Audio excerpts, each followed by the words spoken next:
What's up, guys? Welcome back to the Mind Fist Academy, which is a channel dedicated to teaching traditional masculine wisdom viewed through the lens of warfare and how we can apply these principles to become more confident, more intelligent, and more successful in our own lives today. My name is DJ White. I'm a men's health and fitness coach, longtime practitioner of the martial arts, and an enthusiast of all things warfare. Today, we are diving back into the legendary book of Five Rings, written by the even more legendary Miyamoto Mushashi. Diving into Chapter 4, the Chapter of Wind. Now, we spent the first three chapters going over Musashi's mindset, how he came up with his martial art, as well as how to apply it. Then you think to yourself, well, isn't that all we really need? What else is there to learn about the guy? We know why he does something and how to do it. Well, I think we got to find out why everyone else is dumb, which is essentially what this chapter is. Musashi carved out chapter 4 of his book to basically trash talk on everybody and tell you why everyone was stupid and he was intelligent. And that's not to be understated. I am not just talking ish, guys. Musashi is literally here to talk trash and to just throw stones, throw shade at every single person out there because he was number one. And not only did he want you guys to know that, he also wanted to make sure from his own way that you guys would not be misled by wrong information. And anybody who's a maverick, who is the best at what they do, they're very vocal. They're very extravagant. They're very boastful. Well, Musashi was no different. Right? Samurais during this time, even the idea of introducing the Bushido Code was a very recent concept. So Musashi's time, which was in the 1600s, which is officially, I think, the same time the Bushido Code was enacted into the samurai service, and guys were really kind of taking it from an oral tradition to something written down that they can follow as a manual. For the most part, guys, spoiler alert, most samurais did not follow that lifestyle. They didn't want to. You know why? The dead don't tell tales. So if I can take someone's head before they realize what's going on, I can bring it back to a daimyo for service, or even better, to the shogun to get employment with him. You think I won't stoop to low means? People cheat on basketball games they play on the weekend outside. These weekend warriors. You think people won't cheat for acquiring land, acquiring wealth, and setting up their family in honor? Of course they would. So Musashi was very quick to say, you know what? These guys are losers. And when you go to them to learn how to do the way, these guys sit back in their castles, they sit back in the rooms, and they debate the hand forms and say, move your foot this way, and say, I would use a fan like this, but none of these people have any spirit. Musashi's here to call every single one out today. And that's how we're going to dive into this, guys. So Book of Five Rings, without further ado, the Wind chapter. So he kicks it off by saying, it would be difficult to understand the way of my style without knowing the way of others. Fair enough. When you look into the other martial arts, you see that there are styles that base their techniques on grasping a large, long sword and specializing in strength. There are others who make contrivances with many sword techniques and teach their way by stances with the sword, saying, these are the outer stances and these are the inner. In this chapter, I will express with certainty that none of these are the true way, and I will show you what is good, what is bad, what is based on principle, and what is not. The other schools get along with this as a performance art, as a method of making a living, as colorful decoration, or as a means of forcing flowers to bloom. Yet, can it be the true way if it has been made into a saleable item? Okay, so right off the gates, he is saying, look, I spent 3 chapters telling you guys why I'm the GOAT. You know I'm flawless, over 60 battles, never lost once, undefeated record. Here's what I noticed. And in chapter 1, if you guys do remember the bookmark Earth, he goes on to say in one of the first few paragraphs, is it that I'm a genius at martial arts, or is it just that everyone else has lost their way? Imagine Michael Jordan saying that. Like, am I the best at basketball, or is everyone just dumber than me? There's really only one player to play basketball. You play basketball this way. And everyone else seems to just choose a different style. It doesn't make any sense. They're stupid. If they did it my way, they would be winners like me. It'd be hard to argue against that, especially when this guy is, once again, undefeated in life or death battles. And guys, what you want to understand about people who are passionate, who are truly care about what they're doing, and they actually want you guys to learn the true way of things so that you guys are not misled. These people all have no problem saying, hey, I'm going to call this person out. This person's stupid. This person over here is trying to mislead you. This person over here is selling an ornament. It's fake. It's not real. I think that would be your duty if you truly cared about what you wanted. I'm in the fitness realm. Whenever I see a guy say some nonsense knowledge, I'm like, guys, that's not how it goes. And you can say it's an asshole for calling these people out. You can call it whatever you want. But the bottom line is, if you really cared about getting it done correctly, then you would also care about getting it done correctly, and then everyone else gets it done correctly. Otherwise, what difference are you making? There's no such thing as every single opinion in this world is valid. It's not true. We all have to be guided by the right way. And when it comes to traditional masculine wisdom, we want to know the right way of getting it done. So shout out to Musashi for saying, hey, look, follow my way, because these guys don't know what they're talking about. And you say, okay, well, how can you say that? What's your resume? I'm undefeated. I killed over 60 guys in battle. And now I'm in my 60s telling you how I never lost once. Yeah, you might want to listen. You know, if Jeff Gordon told you that your oil was running a little bit low, you might want to take a look. Even if you just came back from the oil shop, you might want to check it out. It matters. He says, moreover, the other martial arts in the world only give fine attention to swordsmanship, teaching ways of handling the sword, body postures, or hand positions. Can you understand how to win by these?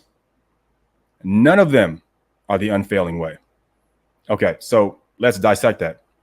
What he's saying is, when you go to the schools, people are saying, hey, instead of the objective, which is to defeat your opponent, you should move your hand in this direction. You should say, you know what? You guys are my base level students, but become a senior. If you want to be a senior disciple, I'll teach you guys the 3 secret hand positions of the katana and the wakizashi that'll make you the flying crane movement. You'll be the greatest ever. You'll learn secrets that no one else knows for only $6.99 more a month. And that's what they were doing back then, guys. They were telling people, hey, swordsmanship is about cutting someone down. No, it's not about that.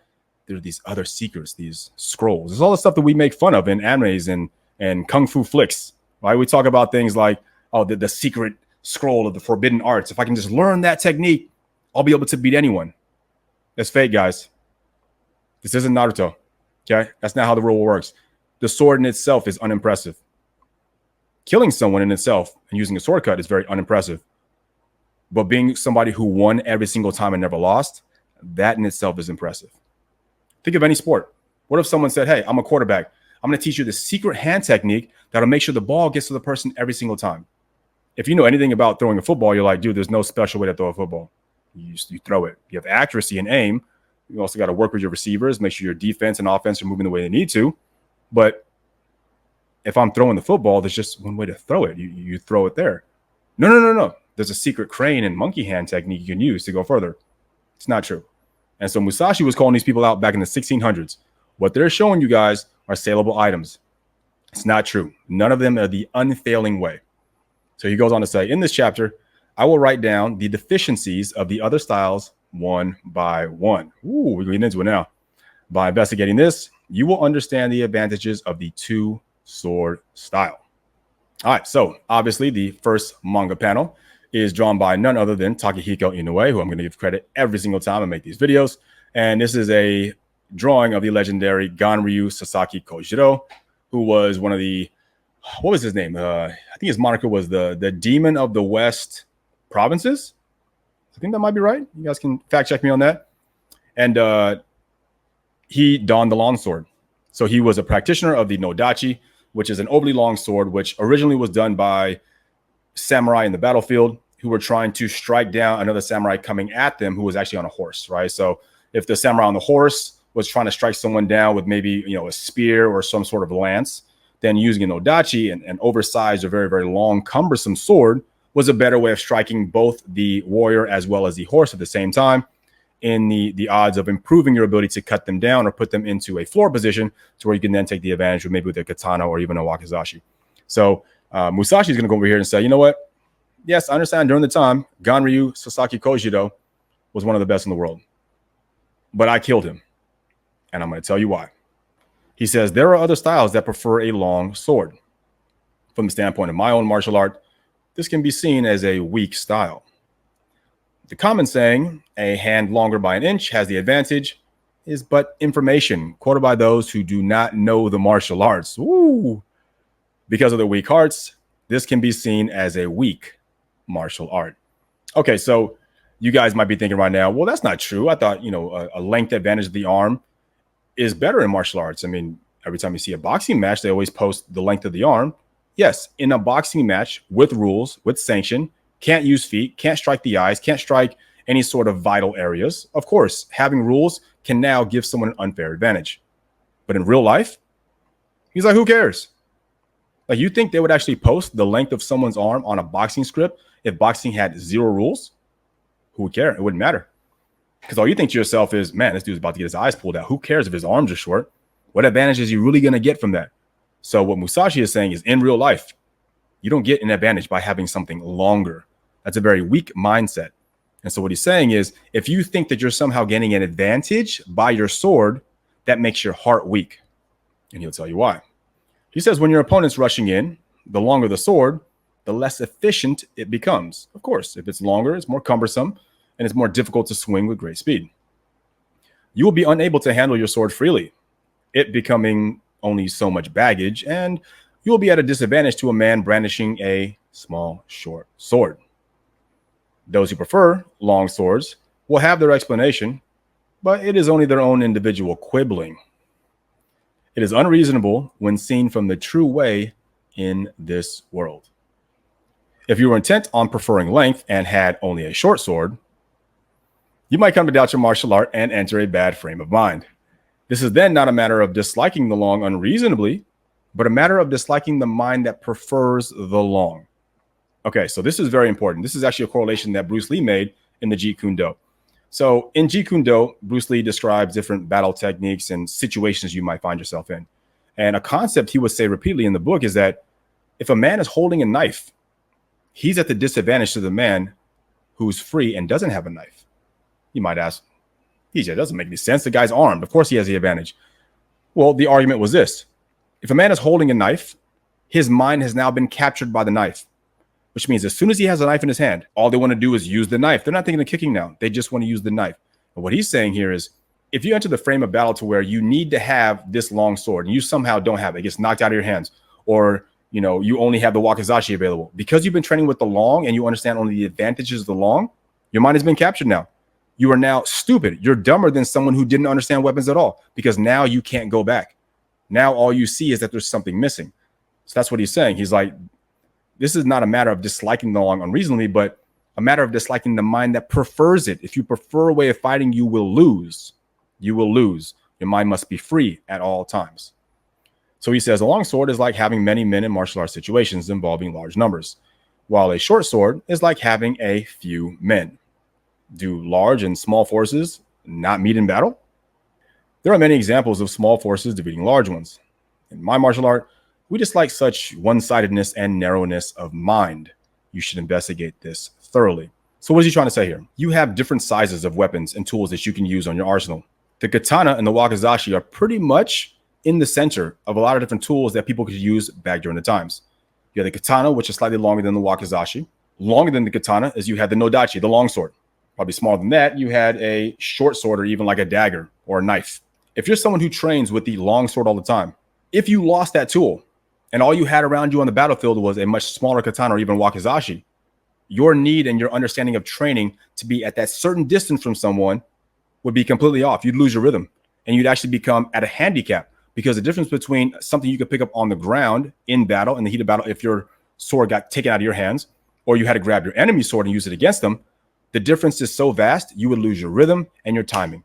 It's almost like having a boxing match with someone, and all of a sudden your arm just shrunk all of a sudden down to, from the wrist all the way down to the elbow. And now you only have the length from the shoulder to the elbow. That's all you can do to fight with. You'd be like, well, how close should I get? What should I do?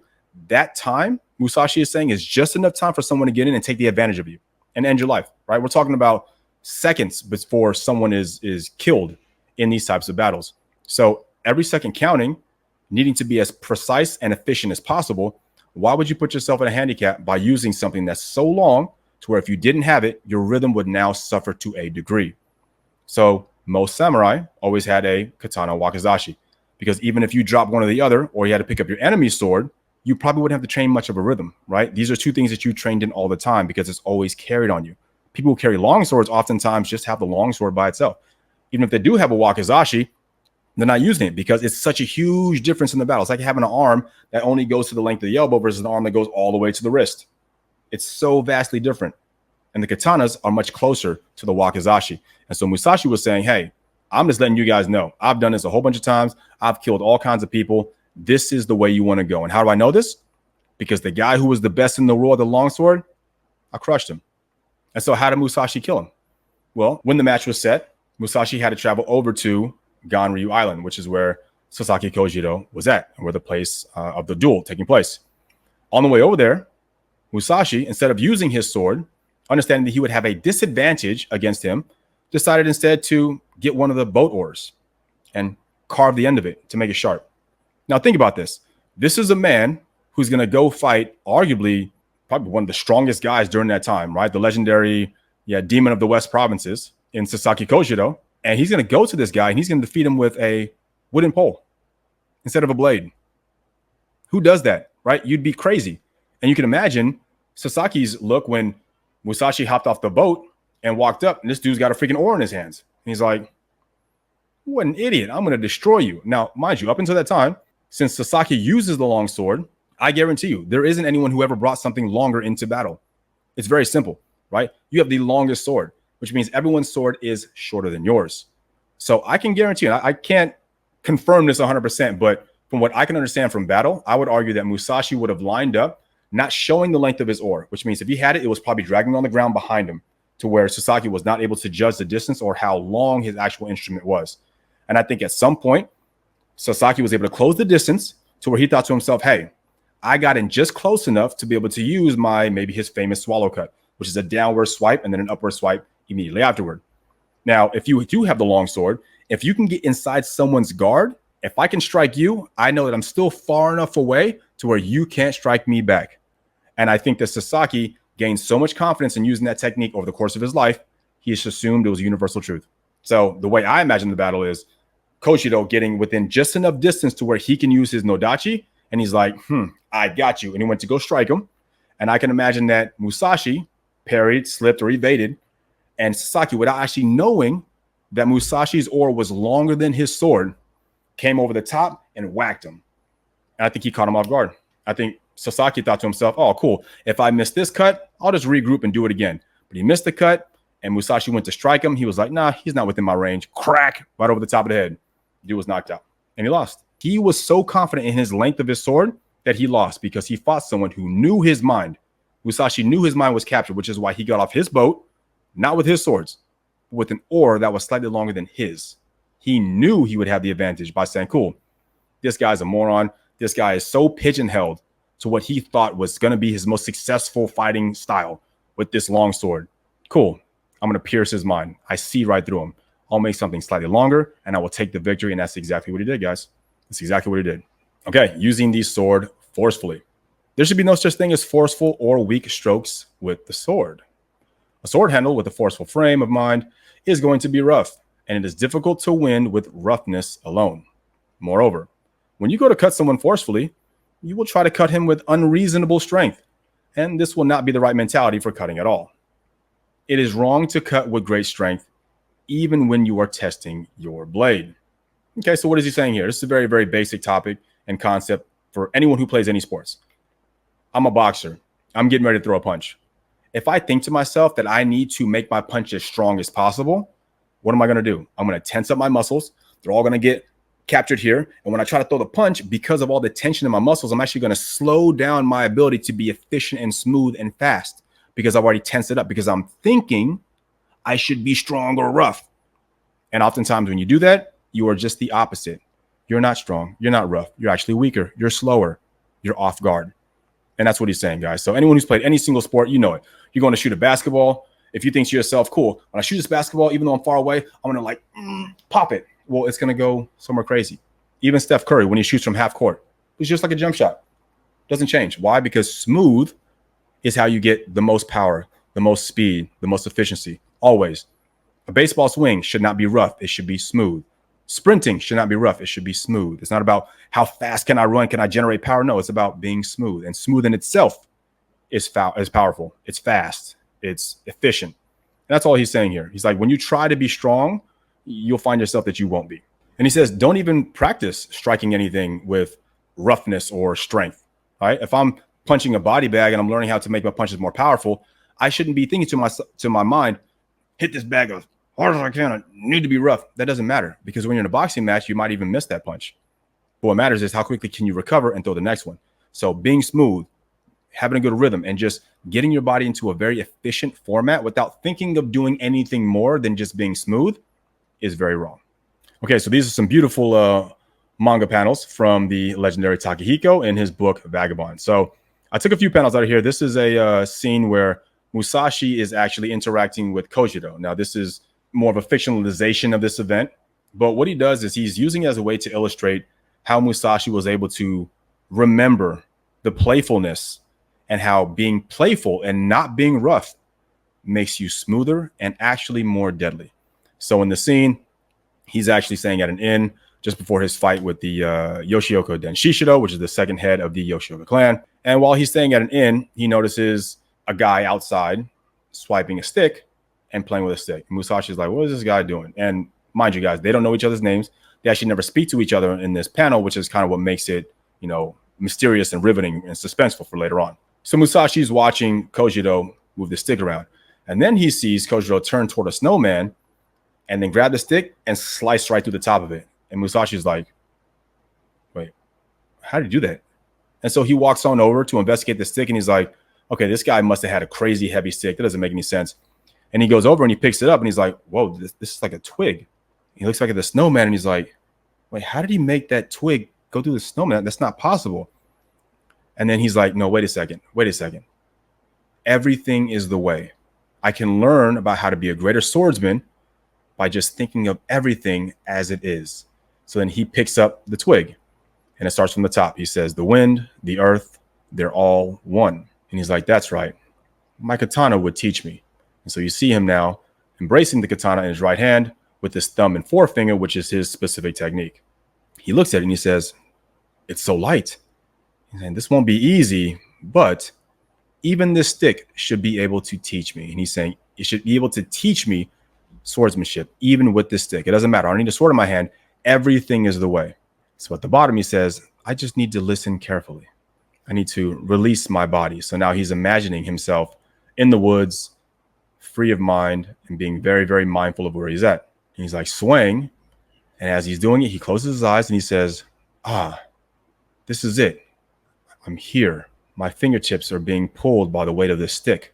And so he starts moving the stick around, You see Kojiro with the long hair and the right center panels, noticing what Musashi's doing and being interested, like, that guy is on the way. He's kind of like me.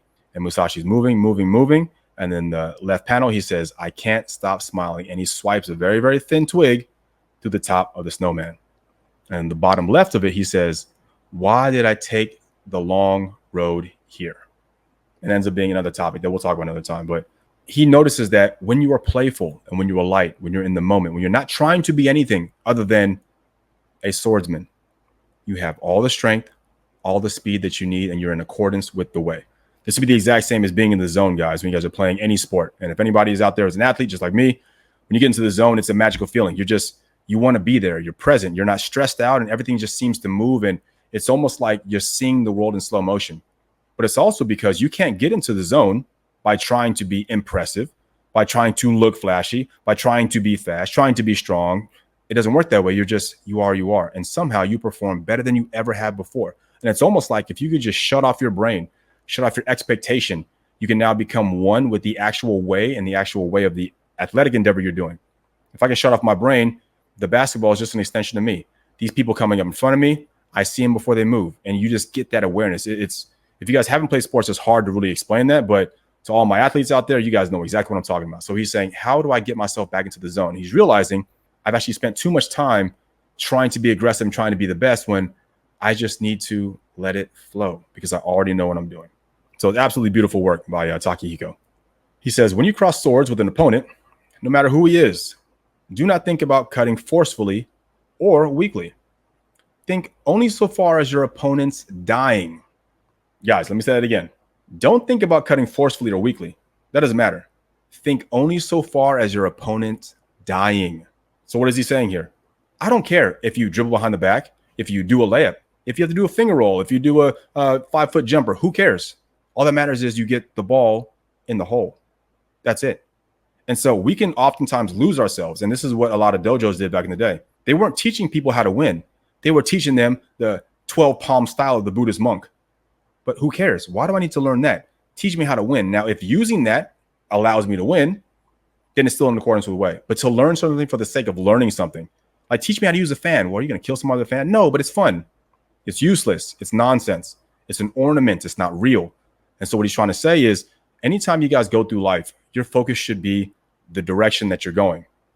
We can get involved. And I have a fitness business, right? There's times when I'm like, okay, I want to make sure my reels look good on IG. I want to make sure that I'm communicating the right ideas and I'm having this and I want to get this. And I'm like, wait a second, wait, what's the point that I'm trying to get done here? And I always recap for myself. Okay, what am I trying to convey in this video? Forget all the flashy stuff. Get to the point. People want to see the point.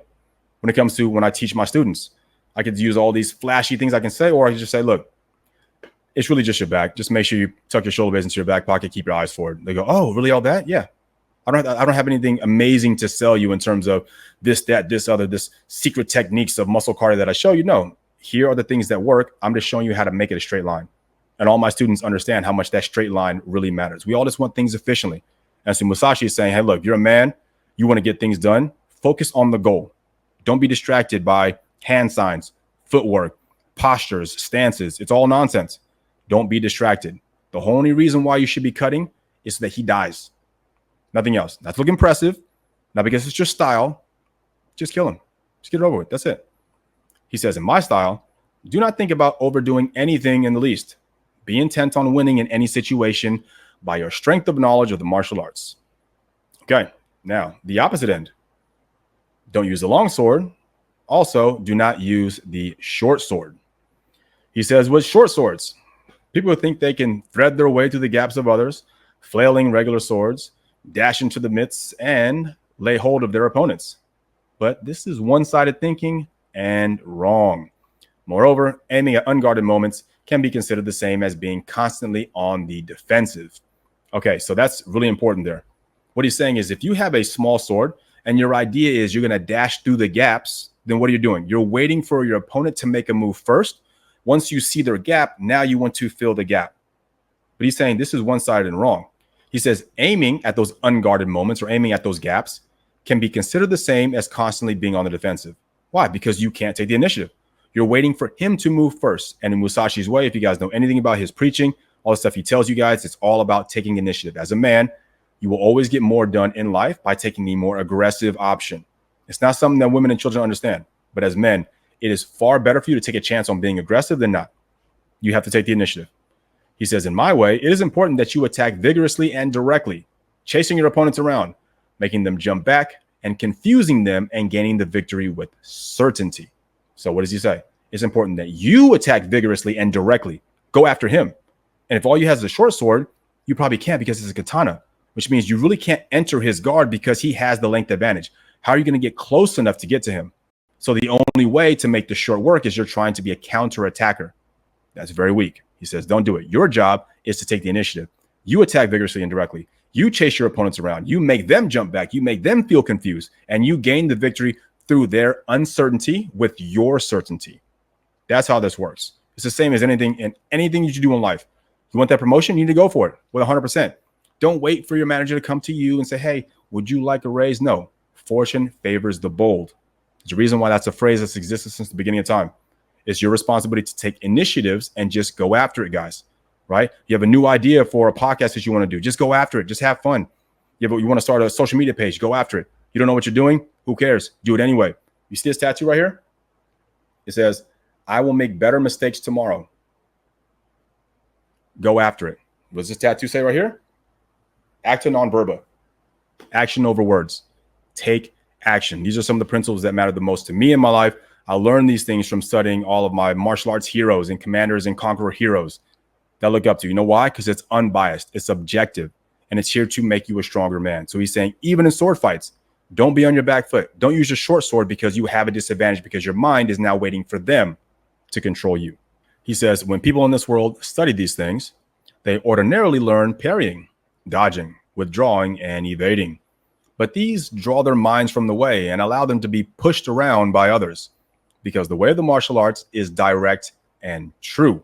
It is essential that you be intent on pursuing others and subjugating them with true principles. Woo!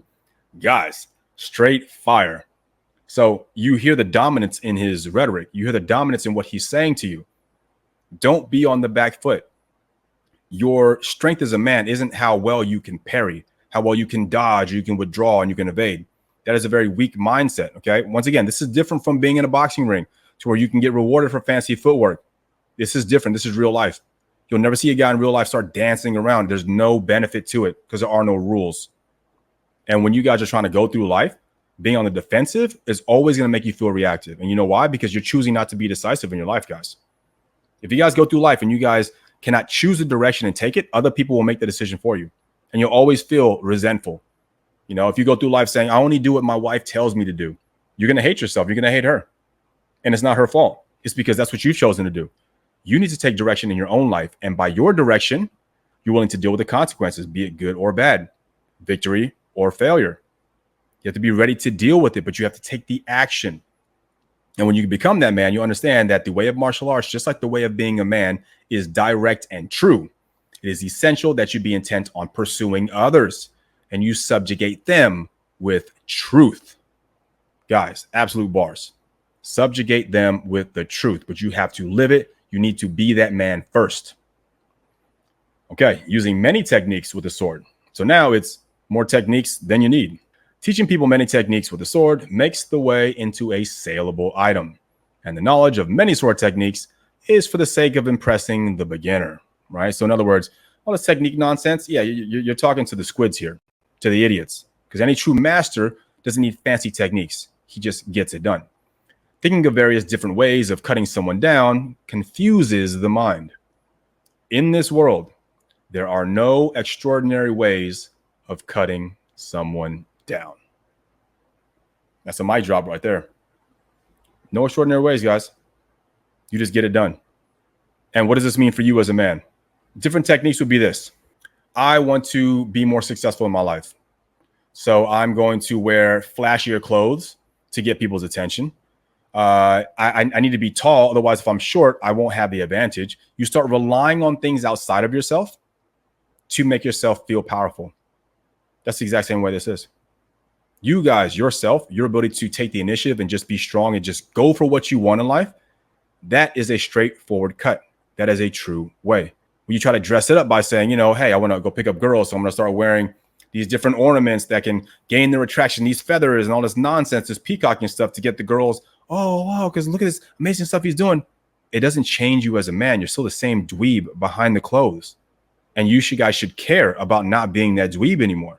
And I say this as a guy who was a dweeb most of his life. Because when I got out of high school, I was a chubby kid. I wanted to work for Disney as a sketch artist. I knew nothing about the world, shy, never kissed a girl, never talked to a girl, nothing.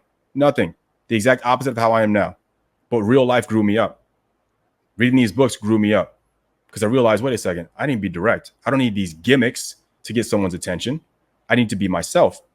And at the same time, if you rely on the gimmicks, if you don't have the gimmicks, what does it do? It destroys your mind. You know, one of the most common questions that I get on my channel is, DJ, how do I get taller? My bro, it's over. The ship has sailed. You're done. And I say this as a guy who's 5'10", who's the shortest of all my brothers, including my brother who's 6 years younger than me. All my brothers are over 6 feet, well over 6 feet. I'm 5'10". I'm the shortest guy. I can sit here and be like, oh, I'm not so successful with girls because I'm not 6 feet tall. That's a flowery hand technique. It's nonsense. Because the men who get it done don't take excuses. I don't blame anything on my race. I don't blame it on my height, on my socioeconomic status growing up. No, I just get stuff done and I create myself. Guys, life is a do-it-yourself project. You do it. God gave you this body. You have everything you need to be successful. There's no excuses. No one's here waking up in the morning saying, hey, how do I make John Doe's life better instead of my own? No, everyone's trying to make their own life better. So if you don't do it for yourself, there's no one coming to save you, bro. You're not a damsel in distress. There's nothing you can do. There's no prince coming for you. You're supposed to be the prince. However you get there, you have to figure it out. That's what Musashi is saying. Don't confuse yourself with all these nonsense things that you use as a crutch, as cope for the reasons why you will or will not succeed. There's nothing extraordinary about a man other than the man's willingness to cut that person down. And there's nothing more powerful than a man who just has immediate or just has strong resolve. He just knows what he wants. Look at Napoleon, one of the greatest conquerors to ever live in human history, one of the most influential people to ever live. I think he's rated number 2 behind Jesus in terms of the most influential person in the entire world in history. And the guy was tiny. But he was a genius, and he didn't let his height hold him back. He became a conqueror of men as a small guy. No excuses, guys. He goes on to say, it cannot be done by additionally twisting your hand, contorting your body, jumping, or opening up. Such things are absolutely useless. In my martial art, it is essential that both the body and mind are composed in a straightforward way, and that you bend and warp your opponent, taking the victory by twisting and distorting your opponent's mind instead. Guys, let me say that again for you. Instead of twisting your own hands, contorting your own body, you need to learn how to bend and warp your opponent, twist his mind, contort his body. That's how you take the victory. Same thing. Instead of saying, hey, I want to be able to move myself amazingly. No, go move the world. Shake up the world. Be the person who's willing to impose yourself upon the world. Make a mark on it. Don't let the world make a mark on you. And that's the opposite between men who understand true masculine wisdom and men who want to live in this trauma-based. Trauma is, look what the world did to me, as opposed to a strong man says, look at the impression I put into the world. That's true strength, guys. And that's what all these warriors, conquerors, commanders, martial artists, this is what they did. The greatest of all time. Using other stances with the sword. So we went over long sword, short sword, useless extra techniques with the sword. Now it's all about using other stances. In this world, taking stances should be done when there is no opponent present. Talking trash right off the bat, right? You want to take a stance? Yeah, do it at home when no one's around you. Don't do that stuff in front of an opponent. He says this is because establishing hard and fast rules is not the way of victory. Tell me more. It is the way of devising difficulties for your opponent. In all things, the heart of taking a stance is in not being moved. Once again, in all things, the heart of taking a stance is so that no one can move you.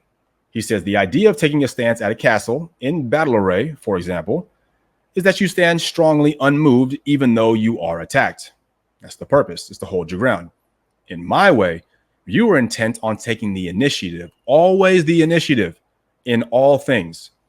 The heart of taking a stance is in waiting for the initiative. You should make thorough efforts to understand this. Same idea, guys. When you take a stance, what are you doing? You're holding your ground. He's saying you're not a battle fortress protecting a castle. So that makes your mind wait. You are now at the liberty or at the mercy of his actions. He says, in all things, always be intent on taking the initiative. As a man, you make the first move every time, even if you're unsure. One of my favorite quotes of all time, and I'm sure I'm going to get it tattooed at some point, is, as a man, you do not need to be right, but you need to be sure. You got to go for it. Take the initiative. In the way of victory through martial arts, you move the other person's stance.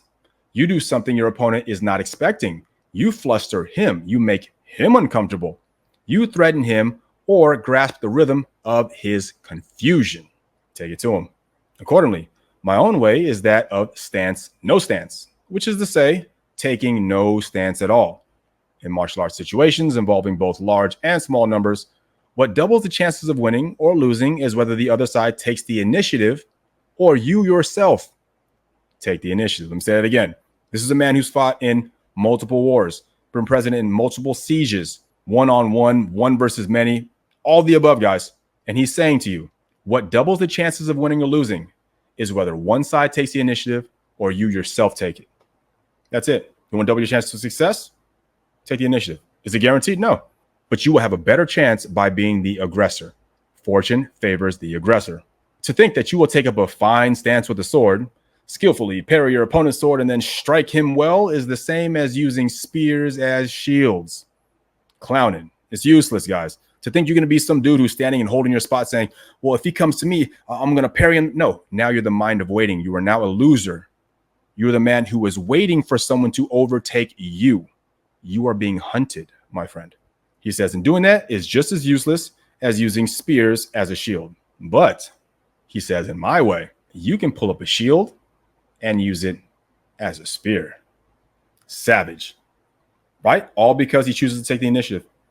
He's the one who's going to strike at you first. And so if you are someone who has the mind of being free and you take the initiative, everything's at your disposal. You can take a shield and use it as a spear and crush him with it. But when you're someone who's waiting to brace your ground is just as useless as using a spear as the shield. When Musashi is free, a man who takes initiative is free. He said you should investigate this thoroughly.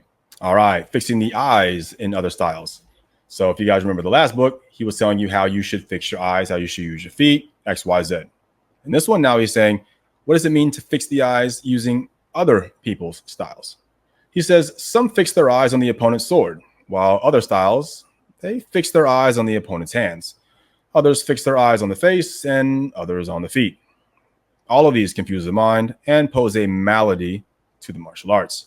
For the techniques of acrobats, whether in balancing a sliding door on their nose or juggling a number of swords, they do not fix their eyes in one certain place. And this is very true, right? If you're someone who is juggling swords, if you focus on any one sword, you're sure to get one of your hands lopped off. So the idea is to stare at a focal point and allow your peripheral, which is a absolute amazing and sensational visual sense for humans to have, to where we're able to see things without having to focus on them. That's how you truly observe the world. But when you focus on one thing, you're going to miss it. It looks natural because they have practiced habitually in the way of the martial arts as well, by becoming used to fighting with different opponents, by learning the proportions of a man's mind, and by grasping the practice of the way, you'll be able to see through the distance and speed of his sword. In other words, by doing it, by living life and going through life and having enough opponents, you will see everything you need to see. He says fixing the eyes in the martial arts is looking into a large picture of a man's mind. Of the two ways of observation and seeing, the eye of the observation is the strongest, right? He referred to that last time. You have seeing and you have observing. Seeing is I'm looking at his hand. Observing is I see all of it. And it's one of those famous quotes from Tako and Soho. You know, he says, focus on a single leaf and you'll miss the tree. Preoccupied with the tree, you'll miss the entire forest. So don't fix your eyes, but on one focal point so you can see everything around you. And same thing, guys. When you become narrow-minded and you can't see past what's going on, say you're trying some technique to convince a girl that she should go out with you and you can't understand why you keep striking out. Well, that's because you're not truly seeing. Maybe you're so nervous that you're just understanding the wrong signals. But if you had noticed everything, you'd notice that she had her feet turned the opposite direction because she's ready to leave. She's showing you signs that she's uncomfortable. She's not giving you signals to say, hey, I'm interested in talking to you, and you're missing it. And that'll happen when you focus on one thing. I'm looking at her eyes or looking at her mouth because I'm not observing what she's doing. I'm just seeing what I want to see. That makes you narrow-minded. It's that way in everything in life. In the martial arts of both large numbers and one-on-one combat, do not fix the eye with a narrow focus. If you do, you will miss the large picture and create for yourself a confused mind and be stripped of sure victory. You should investigate these principles thoroughly and put them into practice. All right, use of the feet in other styles. How do other schools and other dojos teach footwork? He says, there are various quick ways of stepping, called things like floating feet, leaping feet, spring feet, stamping feet, or even crow's feet. I think them all to be insufficient. Using floaty feet is undesirable in a fight because your feet will very likely have a tendency to feel loose.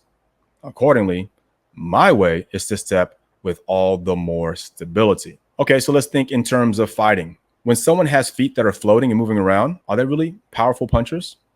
Often not. Why? Because your foot needs to be stable in the ground in order to connect, which is why when you have someone like a George Foreman fighting, he's got the big old lumbering steps, probably the worst, footwork way back in the day. And the dude's just throwing bombs, knocking people out. Joe Frazier was just mauled by him because he was big and lumbering. Even Ali had to stop his floating feet going against George Foreman to defeat him by doing a rope and dope and changing his style and actually being flat-footed and using the strength, blocking until he was able to wear him down to get his opponent. But he realized his floating feet wouldn't be enough because you can't be that powerful when your feet are always floating around. You don't have any connection with the earth. Imagine a baseball player who's like, top on his feet right before a ball comes. He has to set himself down. He has to stamp that first foot and he has to drive into it. He needs to have strong feet in order to be powerful. And with a sword, it's no different. If you're going to cut through someone, you want your feet connected with the earth. You want a nice, strong, stable stance. So he's like, when your feet are floating around, not only are your feet weak, but I'm sure your mind is weak as well. He says with leaping feet, when you leap up using this step, your mind will become absorbed in the action of leaping. Yeah. So if the idea is to cut the man, but you're thinking leap, you have to think, okay, how am I going to leap? Which takes your mind off of the intention, which is, how do I kill him? That's all that matters. How do I get to the end? How do I finish this? And there is no reason for you to leap up many times anyway. So leaping feet is wrong. As for springing feet, again, if your mind is set on springing, it will go no farther than this. Stamping feet as a step of waiting is particularly undesirable, probably the most desirable. What is that? Stamping feet? Oh, stamp my feet on the ground. Oh, probably came with a nice strong ki at the end, but that's the guy who's holding his ground. He is now the pheasant to be hunted. You are the hawk. The various quick steps like crow's feet are no less undesirable. You may cross swords with an opponent in swamps, damp land, mountains, rivers, pebbled plains, or even narrow roads. Depending on the place, there may be no leaping or springing. There will be places where you will not be able to take quick steps at all. There is no change in your steps in my martial arts. It is like your visual, it is like your usual walking on a road. Strong argument. When people do practice footwork, where are you practicing it?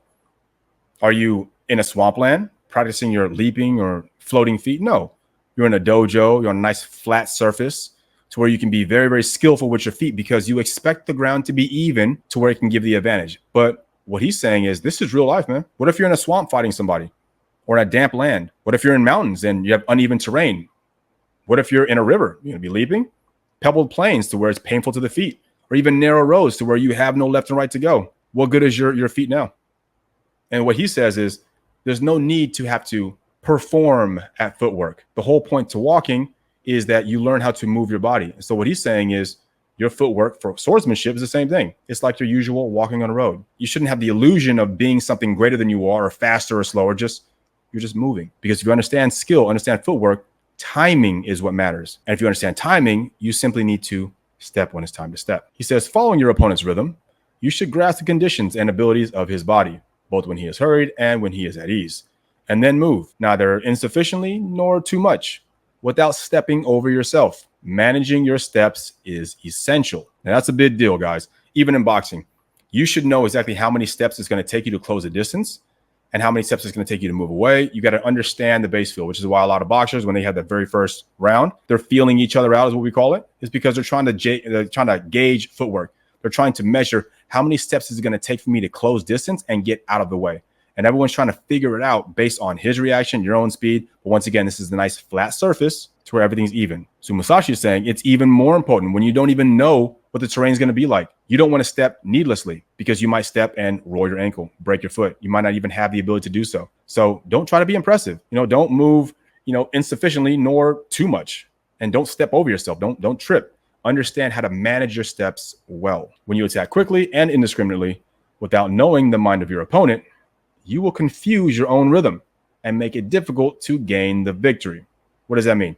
When you try to be quick with your steps and perhaps you slip or whatever it is, your whole rhythm gets thrown off because it's unnatural. So when you guys are learning how to go through the world, don't try to be someone who's fast walking down the road. Don't try to be someone who looks impressive with what he's doing. The whole point is be someone who's calculated, like we said before, knows how to ferry across any distance and get there efficiently because he thought things through. And if you do things through, you'll always be on time without feeling hurried. He says, moreover, if your steps are too slow, you will not detect the moment when your opponent may be flustered and fall apart. Victory will escape you and you will be unable to win quickly. It is essential that you take the victory by seeing through to the place of your opponent's confusion and collapse, and by not giving him a moment to collect himself. You should practice this thoroughly. Guys, anyone who's seen a UFC fight or a boxing fight, we all know when this is. One fighter gets a nice strong punch on one dude, and you'll have two scenarios. The guy gets hit, starts fumbling back, and one guy, he sees it and he closes the distance right away. Not because he's sprinting toward him, but as soon as he hits him, he's there. He's ready for the next strike. He notices when his opponent is collapsing. He knows when he's starting to get heavy, when his arms are starting to fall down lower. He notices when his mouth is open to breathe in as opposed to breathing through his nose. This guy, he knows he's at the moment of collapse. And when that happens, that's when Musashi says you got to press down the pillow. You got to really take it to him. You got to smother him and don't even give him a chance to look around. Don't give him a chance to even think about anything because you were on him 1 second over the other, just on him. Relentless pressure. The other example would be you hit a guy and you're so exhausted, the guy starts to stumble back. We've all seen it before. And the other guy just doesn't pursue him. I think like Nate Diaz did that during one fight, right? To where he had to do back, but maybe it was Masvidal. He was like too lazy to go pursue him. He's just kind of like walking slowly when he could have just crushed him. Everyone was like, dude, you had him on the ropes. It's like in Street Fighter when the guy's like, with the little, stars going around his head and he's all dazed. That's the moment of collapse. And if you're too far on the other side of the screen because you've been jumping around doing nonsense or doing only Hadoukens, you're trying to jump, trying to get to him super fast, and all of a sudden he recovers and he's able to Shoryuken. Fight's over. So the whole point is you need to recognize your opponent's point of collapse. To do this, make sure your footwork is efficient enough just to close gaps. Doesn't mean you're fast. Doesn't mean you're slow. You just know how to recognize it with your eyes and move because you've seen it enough. So that's called intelligence. It's also called speed intelligence. It's a big deal. Using speed in other styles. Okay. Same concept of speed. He says speed in the martial arts is not the true way. We say that something is fast or slow, depending on whether it misses the rhythm of things. A skillful person may appear slow, but he is never off the beat. Right? So think of that for a second. Off the beat. Think in terms of music. When people are performing a song, is there any value in the drummer being fast? No, we just want him to play on the beat. You don't get any extra credit for being faster than the beat. You don't get credit for being slower than the beat. Just play on the beat. That's it. So in other words, everything has its own rhythm in life. Everything has its own flow. Don't need to be faster or slower. Just be on the beat. That's why he says, no matter what a well-trained person does, he never appears hurried. In the way of the martial arts, particularly, it is bad to go fast. There may be swamps of damp areas, and it may be difficult for either body or feet to go fast. It will be all the more impossible to cut someone down quickly with your sword. If you try to cut them down quickly, it will not be done as if you're using a fan or a short sword. And you can't be quick. You can't just move your arm as fast as you want to. Swords have weight to them. You must respect the weight. And if you try to swing something fast, you, my friend, will be very unimpressive. If I have a baseball bat and I'm trying to hit a home run, I shouldn't be thinking of swinging the bat fast. All the best baseball players, all the prettiest swings, your Ken Griffey Jr.'s, your Mark McGwire, Sammy Sosa's, your Aaron Judge's now, the swing is so pretty. It's beautiful. Why? It looks like they're doing nothing. It's so smooth because that's true power. But if they're trying to grip the bag and grip the bat and they're doing what's called a grip and rip, they're just like trying to throw all their energy into it, they're for sure going to be unimpressive. And so you shouldn't use something long as if it were small and something small as if it were long. You must use the tool for what it is, which means you must feel it, respect the weight, and you swing the way it's supposed to swing. Neither strong, neither weak, just the way that it moves. Not trying to be anything at all. Accordingly, if you make a cut quickly, you will not cut at all. Yeah, because a quick cut is usually a shallow one. With the mind of pressing down the pillow, you will not go slowly at all. So once again, that's the concept we referred to a couple books ago. Pressing down the pillow means suffocating and smothering the guy. As soon as you find an opening and you can get in there, you never let him off. As soon as he steps back, you're stepping back with him. Don't even give him a chance to turn his head or reassess where he's going. No, you continue driving into him all the way to the end. You press down the pillow, you suffocate him, and you win. Again, if someone is indiscriminately fast, it is essential that you counter this. Become tranquil yourself and not be pulled into this speed by him. You should make efforts and practice the meaning of this. And we've discussed this before, guys. Tempo is so absolutely important in a fight. At every second of every single fight, one man is controlling the tempo of the other or trying to hypnotize the other man to follow his speed. And so Musashi says this over and over and over. You never follow his rhythm. He never takes the initiative. In other words, if he's being fast, don't speed up. You go slow. You force him to play your game. And as he starts to slow down, then you overcome him. You take the victory quickly. You accelerate. But it's because you make him fall under your spell. You control the tempo. And anyone who understands fighting understands that controlling the tempo is everything. That's how you make the opponent on their back foot. Otherwise, if you're matching them, you're on your own back foot, and that in itself is weak. Okay. Interior and exterior styles. Now, this is an important concept, and I chose this manga panel for a reason. You'll see Musashi's in the center there. He's about to battle somebody. He drew two circles, one that's obviously within striking range and another one that detects that he's trying to enter a particular area. So here's a really good concept here. According to the art, these terms speak of esoteric meaning and secret traditions, as well as entrances into the quote-unquote interior. But when it comes to the principles of crossing swords with your opponent, there is no such thing as fighting by means of the quote-unquote exterior and cutting someone down by means of the quote-unquote interior. In the matter of crossing swords in battle, there is no point called the entrance to the interior. So what is he saying here? In real life, guys, when you're dealing with life or death, there is no interior.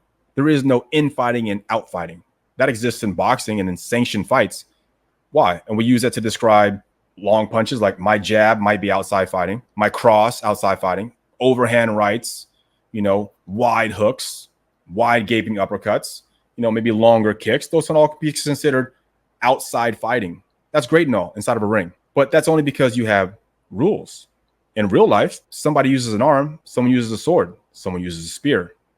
Where's the inside fighting, guys? Where does it start? Where does it end? It doesn't. In real life, when people use real life tools, they can have anything at their disposal. There's a time when Musashi is fighting Shishido Baiken, and Shishido Baiken has the chain and sickle. So what's considered interior and exterior? Where do you draw the line? And what he's saying is it's stupid. To think that there actually is a hard line is dumb. And to focus on saying, here's my interior style, here's my exterior style, he's like, it's nonsense. You're either fighting someone or you're not. So taking the time to learn the interior and exterior is nonsense. And that also means that during this time period, that must have been a big concept. I think dojos were teaching people, hey, here is the imaginary line you need to use to get inside your opponent's guard. And he's like, in real life, when you can use anything you want, it doesn't exist. It's impossible to know. What's interior fighting when someone has a gun? How do you know? You don't. So for that reason, it becomes useless. He says, my way of teaching the martial arts is to take a man who is a beginner in the way, have him learn according to those skills that he may develop well, to teach him principles that he will quickly understand first, see through the places where his mind may be suitable for matters not easily understood, and gradually teach him the deeper principles later. Nevertheless, this is a matter of having him learn how to cross swords in battle. So there is no point called the entrance to the interior. In other words, teach a man how to fight. That's it. Cross swords in battle. Defeat him. There is no entrance or exit out of infighting or outside fighting. It's not real, guys. It's not real. It's only for sport. And I think that if I can imagine it correctly, this must have been something really taught within dojos for sparring and practice. So people who never really fought in the real world, who only became students of famous clans like the Yoshioka or the Yagyu and became disciples, never fought someone to the death, but was really, really good with a practice sword. Those are the ones who sit around debating the form. Those are the ones debating saying, oh, well, here's the interior, here's the exterior, because they have a nice closed environment where the ground is always even. There's nothing to trip over. Everything's always sanctioned. It's a beautiful la land of crap. It's fantasy. It's not real. And this is coming from a man who did it, guys. I mean, his record, Musashi essentially defeated all 60 guys within about a 10-year span. So, I mean, do the math on that. That's 6 guys every year. That's a life or death battle recorded every other month.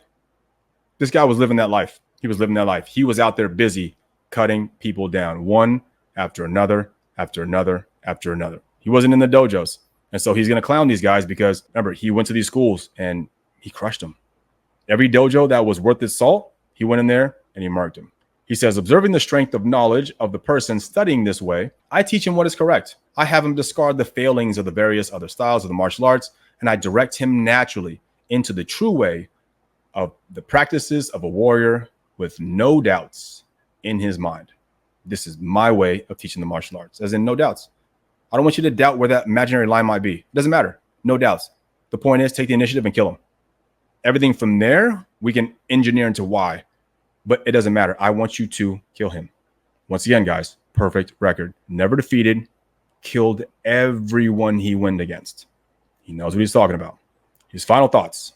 In the above 9 sections, I've written an outline of the other styles of martial arts, and I have purposely not recorded either the names of those styles or the names of their greatest concerns. You might think like, wait, why didn't he name the styles? Wouldn't it make sense to just call them out for what they were? Is he being a punk? Is he scared? He says, the views of each style and their explanations go according to the mentalities of different people. For the sake of those in the future, I have not written about the course of each style. So what is he saying here, guys? He's telling you that to call out their names is stupid. Why? Because I probably don't know the names of every single dojo out there. So if I were to tell you guys, don't do this, and this, you might say, well, Musashi didn't say don't do the 5th thing. So maybe they have the way. He's like, no. I'm going to teach you the mentalities of these morons. Here are their mentalities so that you will understand what to think of when you are assessing whether or not a dojo is good or bad. And there's no reason for me to name drop because there's always going to be new ones that open up in the future. I can't tell you those names. So why even say the names? Other than here are the mentalities that they use. When you hear the gimmicks of use a long sword, use a short sword, use the feet, here's how you use the eyes, here's how you use your hand techniques, here's how you use your interior, exterior. He's like, this is all nonsense. When you see those charlatans, don't go in. They have no true spirit. They don't know the way. They're idiots. I kill all of them. They're idiots. He says to be predisposed towards strength or weakness in rough terms or in detail are all partial ways. Yeah, when someone says here, our school has the strongest techniques, BS. Our school is nice and soft and we learn how to use the short sword, BS. Nonsense. So he's like, any banner they fly, I don't care what their name is, they're all fakers. He says, in my style, there is neither entrance nor depth to the sword, and there is no ultimate stance. There is only seeing through to its virtues with the mind. This is the essence of martial arts. And so to the essence of life, guys. You guys might think to yourself, hey, if only I had this amazing technique from this social media creator, I too can be successful in social media. Well, it doesn't change the fact that if you want your page to grow and your information to be shared, people need to feel something. It needs to resonate. I don't care how many bells and whistles. I don't care how amazing your thumbnails will be. If people don't relate, if they don't feel it, you get nothing. It won't be shared. People won't talk about you and you'll be forgotten. So forget all the frills that people try to add on to things in life. Like, oh, I'd only get the girl if I wore these designer clothes. No. If you were the man who actually were fit, you wouldn't need clothes to make you look good. You would make the clothes look good. Guys, I'm wearing this tank top here. This is from ASRV. It's a nice brand. Pretty thin tank top. But no matter what I wear, I can make a Target shirt look good. Why? Because I've worked on my body. I am that guy. And clothes, honestly, would just make me probably look less attractive in a lot of respects. And that's the level you guys want to reach. You want to be such a strong man, so deeply steeped inside your own character, your own morals, that you are bigger than anything else you can add to yourself to make yourself seem impressive. It's just your character. It's who you are. And all the greatest people that we talk about now, your Musashis, we'll be going over, Sun Tzu, we're going to go over Napoleon. These guys were bigger than life. No one cares what clothes they wore. Think about Musashi. In all actuality, the guy never bathed, probably never washed his clothes. His hair was always scraggly. He didn't care about any of that. But I guarantee you, anywhere that dude walked, not only did his smell probably precede him, but his name preceded him. He was greater than everything around him, regardless of anything he put on him. And people were clamoring to get him into service. Daimyos would be rushing to him like, hey, please fight for me. Shoguns, hey, fight for me in this next, feudal battle. Why? Because he was the man. And so you don't need all this extra stuff outside of yourself to make yourself feel amazing or significant. Make that part of who you are. Become a significant male, and the world will talk about you. You don't need to press it, right? And that's why I have this channel for, guys. I want to help to transmit this traditional masculine knowledge to you guys, so you guys understand there are ways to become the man that you've always wanted to become. And only after you become that guy will the world respect you, not beforehand. You don't get respect by amazing hand techniques, having an impressive social media page where you bot followers. You're not that guy. I make it a point to where my social media page on IG, I want it to be a good representation of who I am as a person. No one looks at that page and meets me in real life and says, I can't believe that's you. It's just me. All my philosophies, the way I comport myself, all my style, I design everything. I get guys all the time who's like, hey, let me be an appointment setter for your appointments. Let me write your emails. No, I write everything myself because it's just me. Yes, I can be more efficient. That's true. But I do things because of who I am. And I want it to be me. So when I do reach out to you guys, it's me saying, hey, thanks for watching. Thanks for listening. Thanks for viewing this. I'm glad you guys found some value out of it. It's just who I am. And I want you guys to be that man. But understand, it's just like Miles Davis said, it takes a lot of hours to learn how to play like yourself. You have to build yourself in order to be yourself, because the person you need to be tomorrow is not good enough today. You yourself are perfect as a man, how you are today. But by tomorrow, it won't be good enough. Always remember that. There's nothing wrong with who you are. But by tomorrow, you need to be greater. All of us need to be greater. So with that, my friends, I appreciate you guys taking this time to commune with me. This was chapter 4. We'll go over chapter 5 next week, which is the final book in his Book of Five Rings, which is the emptiness chapter. And then we'll also do his the Kodo afterward, which is going to be his 21 tenets, which he wrote, I believe, just before he passed. So we'll get to all of that starting again next week. Until that time, you guys, catch you later.